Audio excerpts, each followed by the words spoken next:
Fenomeni i neveris.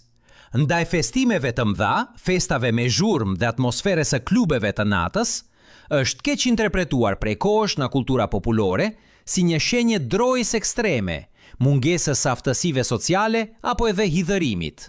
Megjithatë, nga një perspektivë më e thellë psikologjike, neverja ndaj këtyre mjediseve është shpesh një përgjigje koherente dhe logjike ndaj përbërjes neurobiologjike dhe emocionale të një individi. Nuk është thjesht çështje mosdëshire për t'u argëtuar. Përkundrazi, përkufizimi i argëtimit është i lidhur ngushtë me mënyrën se si truri përpunon stimujt e jashtëm. Për shumë njerëz, atë që të tjerët e konsiderojnë një rritje adrenaline dhe gëzimi, e perceptojnë si një mbingarkesë shqisore që shteron me shpejtësi rezervat e tyre të energjisë mendore. Pëlqeni, abonohuni dhe shpërndajeni. Le të fillojmë. Një nga shtyllat themelore për të kuptuar këtë preferencë qëndron në dallimin midis introversionit dhe ekstroversionit, koncepte të popularizuara nga Carl Jung dhe të rafinuara nga psikologjia moderne. Dallimi nuk qëndron në aftësinë për të folur me të tjerët, por në burimin e energjisë.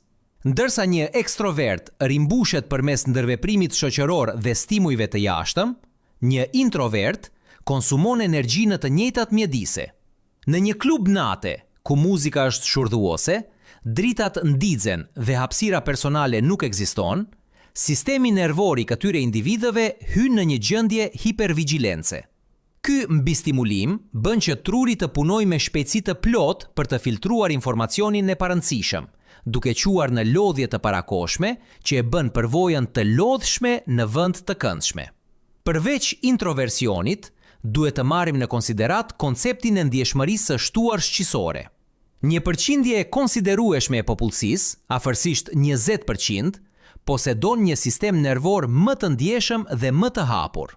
Për këta individ, zhurmat e forta jo vetëm që janë bezdisëse, por mund të jenë edhe fizikisht të dhimbshme ose çorientuese.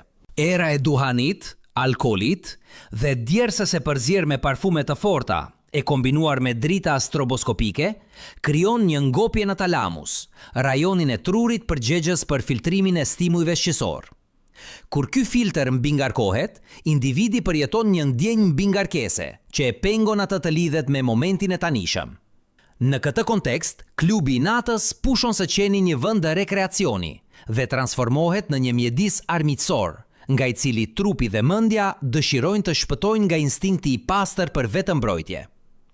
Psikologjia sociale gjithashtu ofron një shtres analize mbi vërtetësinë dhe kuptimin e ndërveprimeve.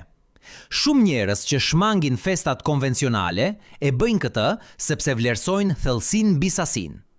Në një klub nate, komunikimi verbal është praktikisht i pamundur për shkak të zhurnës, duke i reduktuar ndërveprimet në gjeste, frazat e shkurtra të bërtitura në veshjen e dikujt dhe gjuhën e trupit, që shpesh ndihet performuese. Për ata që gjejnë kënaqësi në biseda të menduara mirë, shkëmbimin e ideve dhe lidhjen e vërtet emocionale, këto lloj mjedisesh ndihen sipërfaqësore dhe bosh. Ata nuk gjejnë kënaqësi në përkëdheljet rastësore ose shikimet kalimtare, por kërkojnë hapësira ku heshtja ose muzika e butë lejon që fjalët të rrjedhin me kuptim. Ndjenja e vetmisë në një turm është një përvojë e zakonshme për këta individ, të cilët ndihen më të izoluar në një fest të mbushur me njerëz sesa do të ishin vetëm në dhomën e tyre. Një faktor tjetër psikologjik i rëndësishëm është ankthi social. Megjithse është thelbësore të mos e ngatëroni atë me introversionin. Ndërsa introvertët zgjedhin të mos shkojnë sepse nuk e shijojnë aktivitetin, njerëzit me ankth social mund të duan të shkojnë, por frenohen nga frika e gjykimit të tjerëve. Në një fest ose klub nate, ekziston një presion i nënkuptuar për t'u sjellë në një mënyrë të caktuar, për të kërcyer me mjeshtri, për të qenë tërheqës dhe për të treguar se po kaloni një kohë të mrekullueshme. Kjo diktaturë lumturie i detyron shumë njerëz të mbajnë një maskë sociale, që bëhet raskapitëse. Ata që nuk i shijojnë këto ngjarje janë shpesh njerëz që i refuzojnë këto rituale të vlerësimit të jashtëm. Ata preferojnë të mos marrin pjesë në një lojë paraqitjesh, ku suksesi i natës matet me sasinë e vëmendjes së marrë ose konsumin e substancave që ndryshojnë perceptimin për t'u përballur me mjedisin.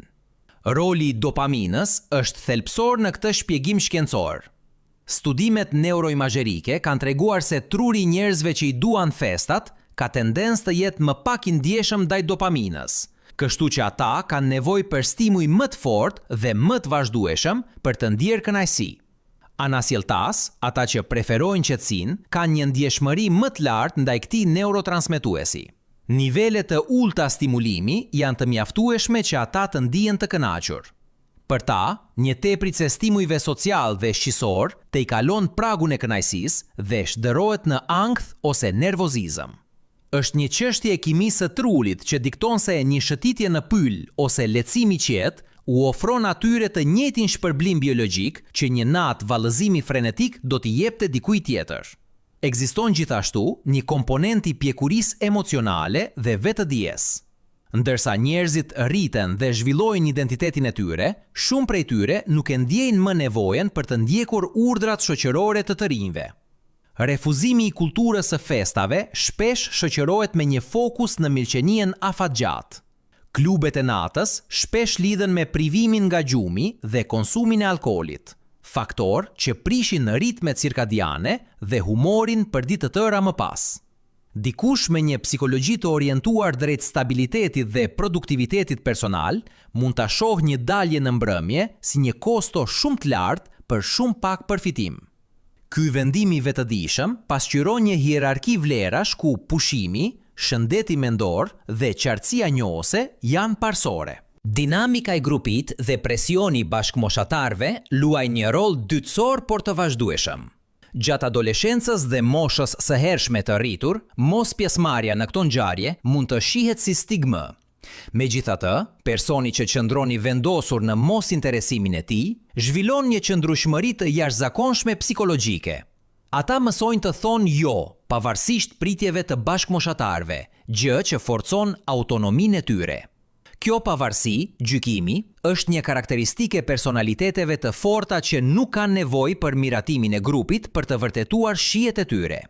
Shpesh, këta njerëz etiketohen gabimisht si të mërzitshëm, kur në realitet, ata shpesh posedojnë botë të brendshme jashtëzakonisht të pasura, me hobi komplekse dhe një kapacitet për vetanalizë që të tjerët do ta kishin zili nëse do ta kuptonin. Pastaj, pëlqeni, abonoheni dhe shpërndajeni. Është e rëndësishme të përmendet koncepti fobizë nga mërzia që dominon shoqërinë bashkohore. Shumë njerëz marrin pjesë në festa dhe klube nate jo sepse i shijojnë vërtet ato, por sepse kanë frikë të jenë vetëm me mendimet e tyre. Zhurma dhe turmat shërbejnë si një shpërqendrim nga konfliktet e tyre të brendshme. Në të kundërt, ata që nuk i shijojnë këto mjedise kanë tendencë të ndihen rehat me heshtjen dhe vetmin. Ata nuk kanë nevojë për zhurmë të jashtme për të heshtur zërat e tyre të brendshëm, gjë që sugjeron një integrim më të madh psikologjik. Duke mos pasur frikë nga mërzia, ata kanë lirinë të zgjedhin aktivitete që ju ushqejnë vërtet, në vend të atyre që thjesht shërbejnë për të vrarë kohën me zhurmë. Mjedisi fizik i klubeve të natës nxit gjithashtu një dehumanizim të përkohshëm. Anonimiteti i errësirës dhe i turmës mund të jetë çlirues për disa, por për të tjerët është alienues.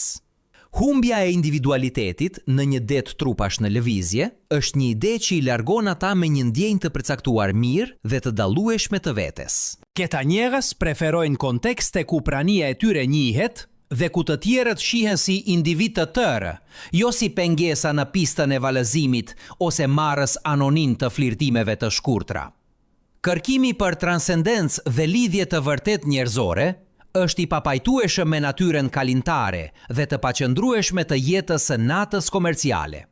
Nga një perspektive psikologjisë evolucionare, mund të argumentojmë se disa njerëz ruajnë tipare vigjilense që ishin jetësore për mbjetesë në të kaluarën. Një vend i errët, plot me të huaj dhe me zurma, që pengojnë zbulimin e kërcënimeve, është, sipas përkufizimit, një vend i pasigurt për instinktet tona më primitive. Ata me një amigdal më reaktive i perceptojnë këto vende si kurthe të mundshme. Edhe pse klubet e natës janë përgjithësisht të sigurta sot, gjurmët evolucionare të kujdesit përballë turmave të mëdha të huajve mbeten të pranishme në temperamentin e shumë individëve, duke u manifestuar si një mungesë interesi, ose shqetësim që është e vështirë të shprehet me fjalë. Si përfundim, psikologjia e atyre që nuk i shijojnë festat dhe klubet e natës është një tapet kompleks, i endur me fije biologjie, personaliteti dhe vlerash etike. Nuk ka patologji në preferimin e qetësisë ndaj kaosit, as në zgjedhjen e bisedave intime ndaj të bërtiturave në errësirë. Të kuptuarit se diversiteti i temperamenteve është ajo që i lejon një shoqërie të funksionojë, na ndihmon të vlerësojmë të gjitha format e ekzistencës. Ata që qëndrojnë në shtëpi duke lexuar një libër, duke ecur në nyje, ose duke ndarë çaj me një mik të vetëm, nuk po humbasin kohë. Ata po jetojnë në përputhje me natyrën e tyre. Liria e vërtet nuk konsiston në shkuarje në çdo festë ku jemi të ftuar, por në të pasurit forcën e brendshme për të pranuar se lumturia jon qëndron diku tjetër, larg vëmendjes dhe afër paqes së shpirtit ton.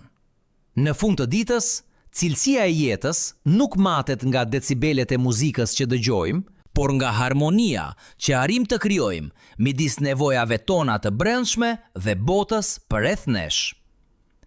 Respekti për ata që zgjedhin qetësinë është një hap i domosdoshëm drejt një psikologjie më gjithëpërfshirëse dhe humane, ku heshtja vlerësohet po aq sa duar trokitjet, dhe ku secili person mund të lulëzojë në kopshtin që i përshtatet më mirë, qoftë një pistë vallëzimi apo biblioteka e shtëpisë së tyre. Kjo nevojë për njohje nuk është thjesht një çështje mysjeljeje shoqërore, por një imperativ për shëndetin mendur kolektiv. Në një kulturë që shpesh shpërblen ashpërsinë dhe barazon suksesin me dukshmëri të vazhdueshme, ata që zgjedhin diskrecionin shpesh janë të detyruar të dalin jashtë zonës së tyre të rehatisë.